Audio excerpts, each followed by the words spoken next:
Several years ago, the Mexican boll weevil devastated millions of cotton acres and drove thousands of southern farmers to bankruptcy. Yet a monument was erected in Alabama to honor the pest. I'll be back in a moment with the amazing facts about the two faces of trouble.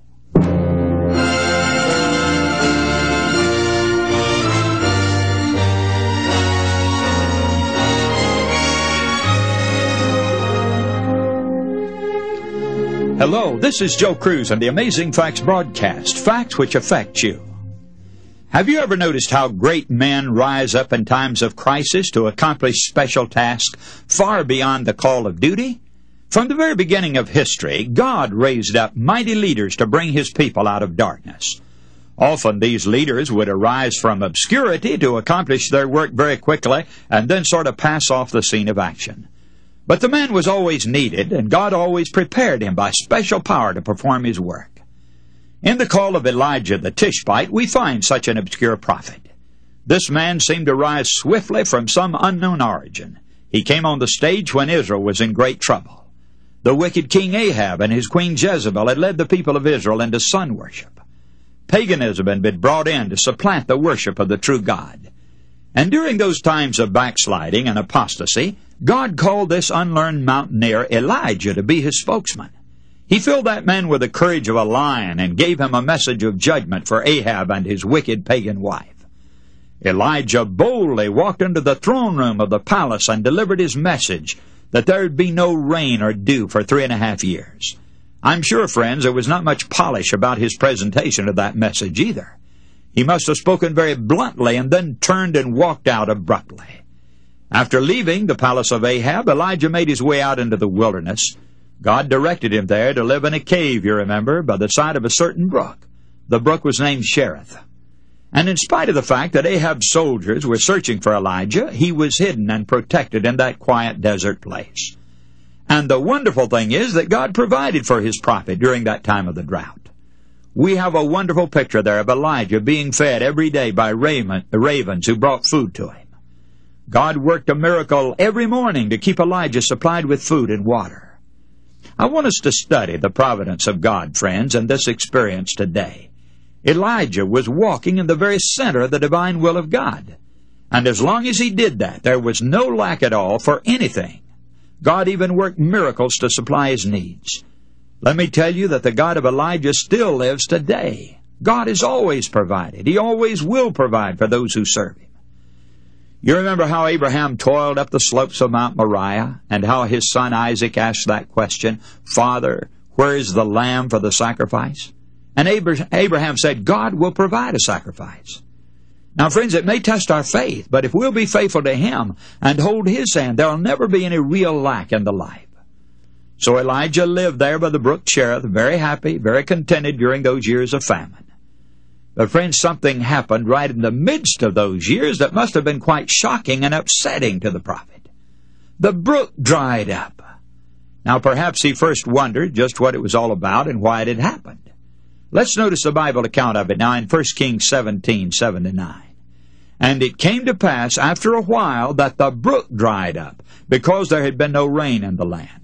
And the word of the Lord came unto him, saying, Arise, get thee to Zarephath, which belongeth to Sidon, and dwell there. Behold, I have commanded a widow woman there to sustain thee. Now, friends, I say that God had a hand in the drying up of that brook. I say that it would have been tragic for Elijah to just stay there in that one place. There was another experience waiting for him. The widow's cruse was to be replenished. A miracle was needed for a poor woman in trouble. Elijah would have missed the miracle, and he would have missed the Mount Carmel experience if he had not gone and left that place by the brook. He would have missed Elisha out there plowing in the field had the brook not dried up. You see, friends, God gave the brook and He dried it up. And let me say this, God's brooks always dry up. He doesn't want us to stay in the same place all the time. That's the great trouble with the modern Christian. We get by a little brook that's refreshing and it brings blessing to us, and we want to stay there the rest of our days. Yes, it's good when God places us in certain situations that are refreshing to us. But my friends, the time comes when there's a breaking up of the nest, an unsettling of circumstances about us.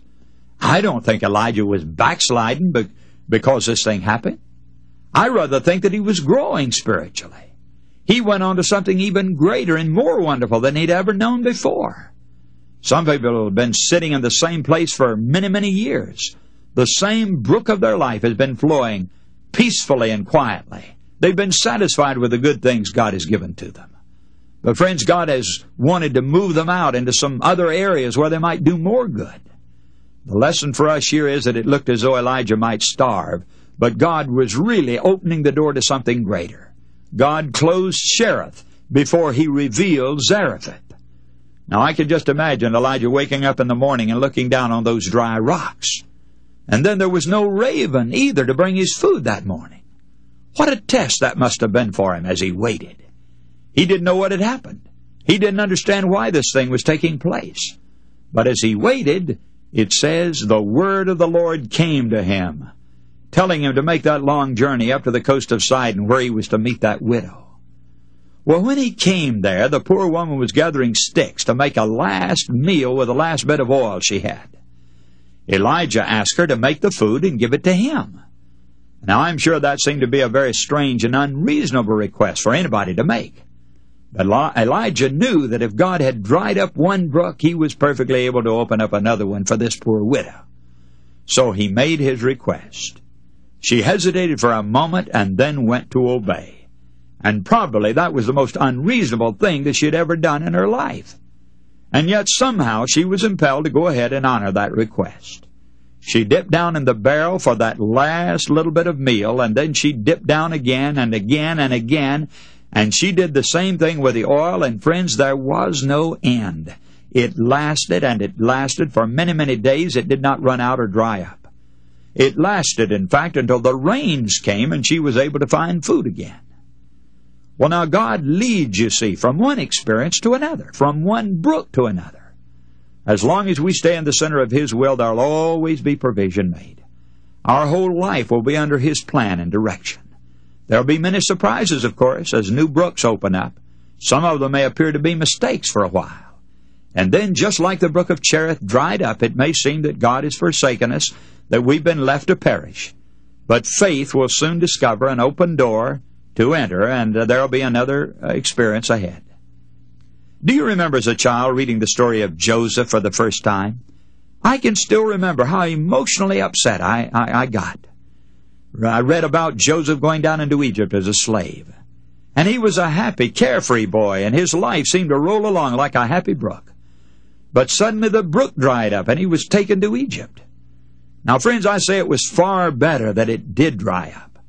God could see the future. Joseph didn't know what the morrow held at all, but God had a divine purpose in taking Joseph down to Egypt. It was in order to save the lives of his family, his loved ones, and to change, of course, the history of the world in the process. In later years, Jacob was weeping his heart out. He didn't know what the morrow would hold either. I could just hear him moaning and groaning as he said, Simeon is not, and Joseph is gone, and now they're going to take Benjamin from me. Everything's against me. Yes, his brook had dried up. But a few days later, he was on the back of a camel going down to Egypt. How happy and joyful he was to meet Joseph again. Another door had opened up, even though the brook of his life had dried up. There the guilty brothers confessed their complicity in selling Joseph. And then those wonderful words of Joseph, you remember. You meant it for evil, but God meant it for good. What a glorious truth it was. Both Joseph and Jacob were glad now that the brook had dried up. Friends, listen, let's not grieve because we've lost something that seemed very precious to us, because good will surely come from it. When one door closes, another must open. Rejoice, because God is leading into something even more wonderful and more blessed than you've ever known before. As long as you live in the center of His will, there's a plan and purpose for life that cannot fail. And there can be no retreat at all. The brook dries up and then another one springs forth. Did you know that a monument in Enterprise, Alabama honors a pest, the Mexican boll weevil? In 1915, when the pest made its first appearance in Coffee County, Alabama, the annual yield of 35,000 bales of cotton was cut by 40%. The ravages of the pest spread throughout the entire cotton belt from Texas to Georgia. Threatened by bankruptcy, the farmers turned to diversified farming and began the successful growing of corn and potatoes and peanuts. In 1919, when the country's peanut crop was yielding more than 1 million bushels every year, a monumental fountain with this inscription was constructed in Enterprise, Alabama.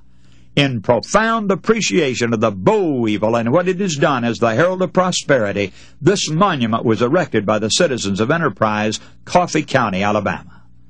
Well, friends, that's exactly right. Sometimes the disappointments turn out to be the greatest blessings in disguise. If we could only develop the habit of saying, well, my good is going to come from this as long as I trust in the Lord.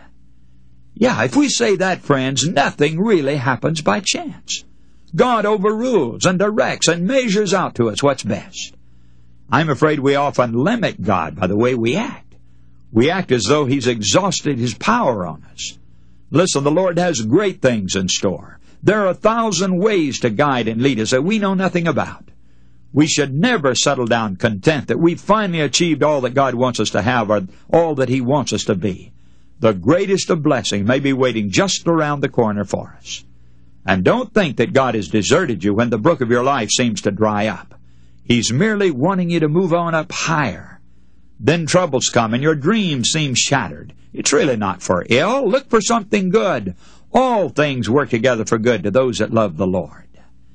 There's a deeper experience waiting for you, friends. Over and over, you'll want to build a tabernacle and just stay in one place. Remember, that's what Peter wanted to do up on that Mount of Transfiguration. You'll want to keep certain things in your life, to live in a certain place. And then suddenly the nest is disturbed. The brook dries up. Everything seems to go into reverse suddenly. Oh, just remember what Joseph said. The Lord meant it for good. Now, it's wonderful if we can stand by that dried-up place in our lives and praise God and realize that very soon we're going to see another door open that will lead us into some grander and greater experiences than we've ever had before. Yes, I can look back into the events of my own life and see where just a few things changed the course of that life completely. In fact, I'll tell you, I stood in a spot at one time in which I had to make a decision, and the next 5 minutes it was going to determine the entire future of my whole life. And I thank God that by His grace I was able to make the right decision. But had I gone the other way, my life would have fallen out in a different direction, and I might not ever have been saved as a result. I felt at the time that those events that happened to me had scarred me for a life to come. And yet now I realize that God was leading me. I wouldn't be a minister today if it hadn't been for God's wonderful provision for me in ways that I did not understand at all at the time it happened. May God help you to look up in faith, friends, today and hold on to His unchanging hand and realize that all things do work together for good to those that really love the Lord. And now, this is Joe Cruz saying goodbye for today.